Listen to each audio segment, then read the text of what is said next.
On peut passer à la section qui plaît à beaucoup de monde, hein, et qui s'appelle Rigolant.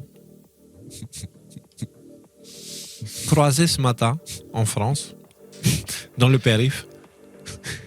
Vous voyez?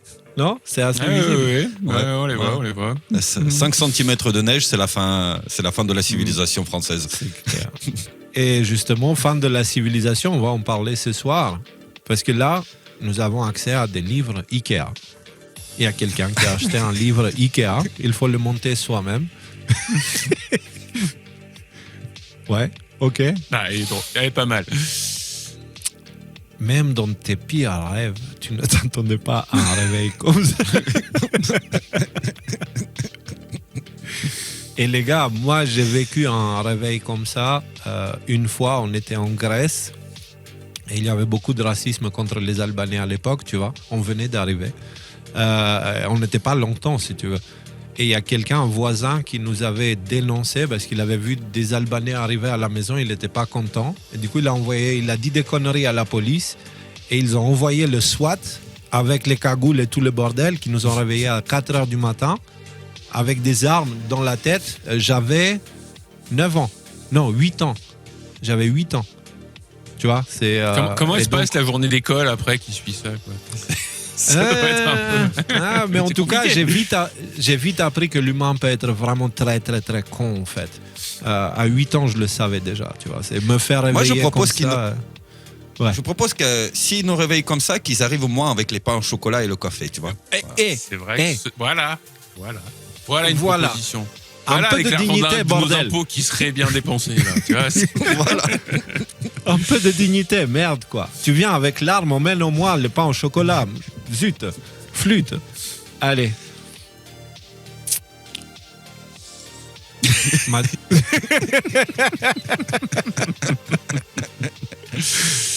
Maduro qui lit le livre de Sarkozy. Je sais pas, on va voir dans l'émission, mais je pense que ça va être la même histoire avec Maduro. Hein. C'est pas la prison qui l'attend lui ou quoi que ce soit. Déjà, les charges contre lui ont été retirées. On va parler de ça. Vous allez voir, il se passe des choses incroyables. Si jamais. Non, c'est pas une bonne idée. Si jamais tu veux faire chier quelqu'un. Ah oui, ça marche. Voilà. Parce que moi, j'ai jamais rien réussi à attraper avec ces espèces de griffes à la noix là qui... Non, c'est extrêmement énervant.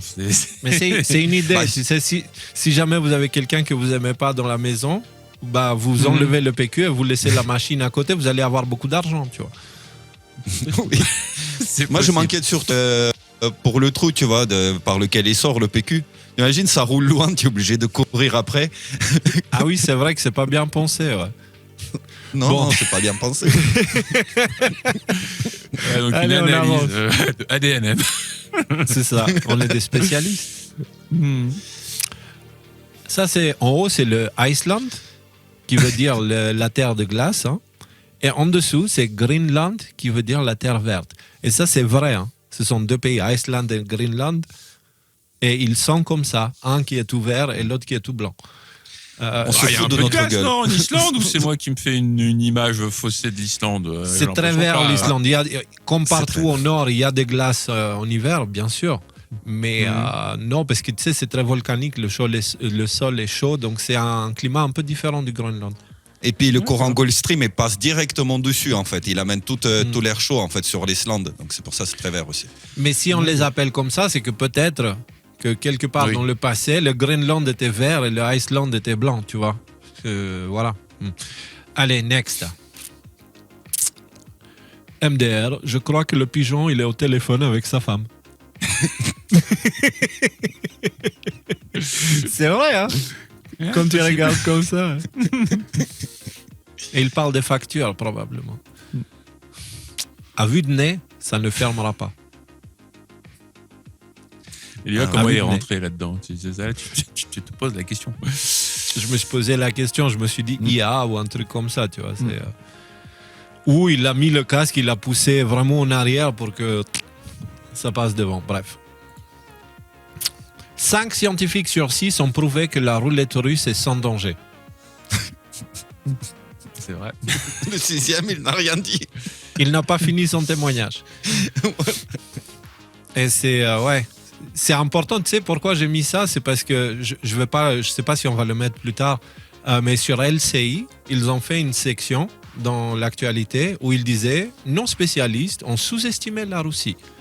Ils ont sous-estimé le fait qu'ils géraient bien leurs réserves, ils ont sous-estimé le fait. Donc en gros, nos spécialistes ont dit de la merde pendant toute cette période-là, et de la merde irresponsable qui a pu créer des crises diplomatiques ou des choses comme ça, tu vois. Et ils le disent. Ouais, non seulement ça, mais en plus, ils ont une espèce de véhémence à aller insulter les gens qui sont pas d'accord avec eux, quoi, tu vois. C'est-à-dire, toi, tu te trompes. Je veux dire, on se trompe, on s'est trompé aussi, quoi, tu vois. Mais aller engueuler les gens et les traiter de complotistes. Et même, je sais pas si vous en avez parlé, mais c'est Xavier Moreau, là, qui s'est retrouvé parce qu'il avait dit des choses qu'il avait pas le droit sur la Russie, avec ses comptes gelés, sans aucune décision de justice ou des choses comme ça. Donc, voilà. Ils ont fait le même coup, LCI, avec le Covid, hein. Rappelez, en fait, le Covid, peut-être qu'on en a trop fait, peut-être qu'en fait, on s'est trompé. Donc, voilà, c'est comme ça qu'ils justifient leur connerie. Ouais. On peut dire que selon LCI, la roulette russe est safe à 83%. C'est ça. Exactement. LCI, il faut écouter. Par contre, avec cette histoire de Xavier Moreau, je me rends compte que je suis pas très en danger, parce que moi, s'il gèle mon compte bancaire, il est congelé, ça fait très longtemps. C'est un bloc de glace, le truc, tu vois. Donc voilà, c'est bon. Ils peuvent geler. Allez. Pour survivre à la guerre, il faut devenir la guerre, dit l'Américain. Je me bats pour gagner, pour moi, dit le Russe. Comme le cobra, votre coup doit être senti avant d'être vu, dit Bruce Lee. Et l'Union européenne. Sur un malentendu, ça peut marcher. Jean-Claude Duss, mascotte de l'Union européenne. Et aujourd'hui, Jean-Claude Duss, il est en guerre contre Rambo, contre Ivan Drogo et Bruce Lee. Ouais. Ah bah. Ouais. On est bien. C'est ça.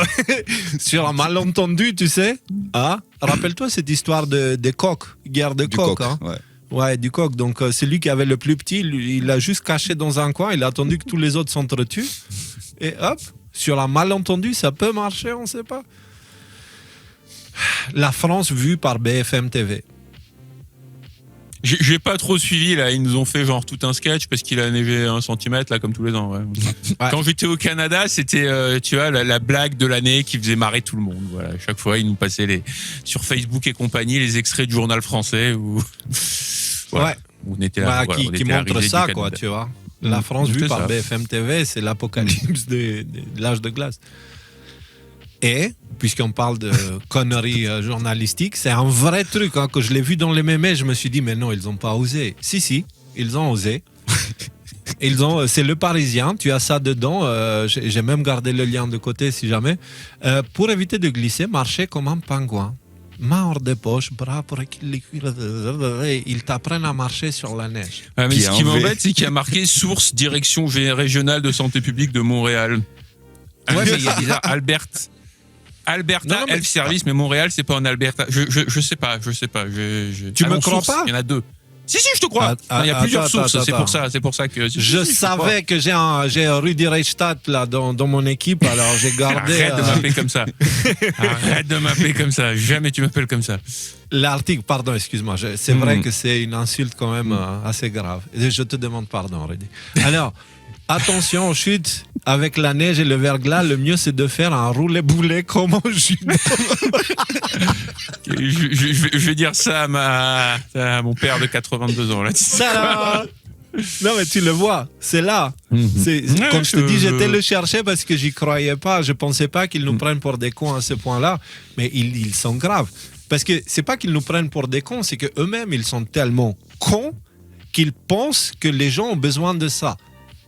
Tu vois ce que je veux dire? Parce que eux ont besoin de ça. Peut-être, tu vois, qu'on leur dise comment marcher quand ça glisse, tu vois.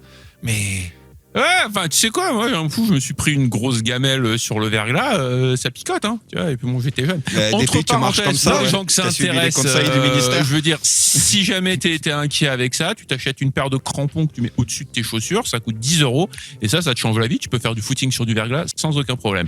Donc, voilà, pour les gens qui se sentent concernés par ce genre de problème, voilà, 10 ans de Montréal, c'est ça que ça m'a appris. Ok, ouais, c'est vrai que tu as l'expérience de là-bas, et là-bas, c'est vrai qu'il ne fait pas chaud. Penser par soi-même est si difficile, alors faites confiance au gouvernement. C'est lié les deux, là, non? Économisez vos calories. Arrêtez de réfléchir. Vous ne pouvez pas penser, pas de souci, le gouvernement le fait pour vous. Voilà, c'est triste, mais c'est ce qui se manifeste dans ça, quoi, dans cette blague. Et du coup, les gens le font, ils font confiance, ils marchent comme des pingouins. Battle de breakdance, la saison reprend enfin. Tu marches comme un pingouin et tu commences la breakdance. Bon, ok, allez, c'était censé être drôle. Quand ta mère t'obligeait à mettre une cagoule. Ouais. Fous ta cagoule. Ça me rappelle mon enfance. J'ai des photos avec comme ça. C'est Kenny. Moi, j'ai une photo de moi maintenant comme ça. J'ai trouvé un blouson qui est très chaud, grand et qui protège aussi de l'eau, tu vois. Et quand je le ferme tout, j'ai la même tête. Exactement pareil, tu vois. Je suis même un peu moins beau que lui, tu vois. Hop. Alors, les amis, on tient à rappeler, en ces temps difficiles, n'hésitez pas à manger des conserves. C'est riche en protéines, protéines, lipides, glucides, vitamines A, C, D, PP, B2, B4, B12 et oligo-éléments. Eh ben oui, voilà. Ouais. C'est un Des bon conseil de conserves. nutrition, voilà. Ça, c'est les œufs de conserve, poisson. Et justement, ils sont pas, c'est pas le meilleur, c'est pour les pauvres, tu sais, parce qu'ils sont un peu abîmés avec le temps, ils noircissent avec le temps, tu vois. Et du coup, c'est ça. C'est la crise. Vu ce matin, dans le jardin. Donc, les amis, soyons prudents. Peut-être que Bigfoot est en train de déménager, là, on ne sait pas. Voilà. Il fait un froid de C-A-N-A-R-D. C'est comme un froid de canard, sauf qu'on se l'épelle. Pas mal. J'aime bien ça. J'aime bien ça. Hey. Ingrid Zerbib, bravo. Si à moi 10, elle n'est pas là, je me casse. Quand même. Faut pas qu'elle exagère, non? Réunion annuelle du club des pneus d'été. Ça, malheureusement, ouais. Et pour finir, ne cours pas après le point rouge, car ce n'est qu'une illusion. Elle est Dit le chagourou. Bien. J'aime bien. Et c'est mis exprès parce que justement, il y a une pointe rouge qui est pointée devant nous là, et nous devons suivre les conseils du chat. Voilà, le chat Bouddha.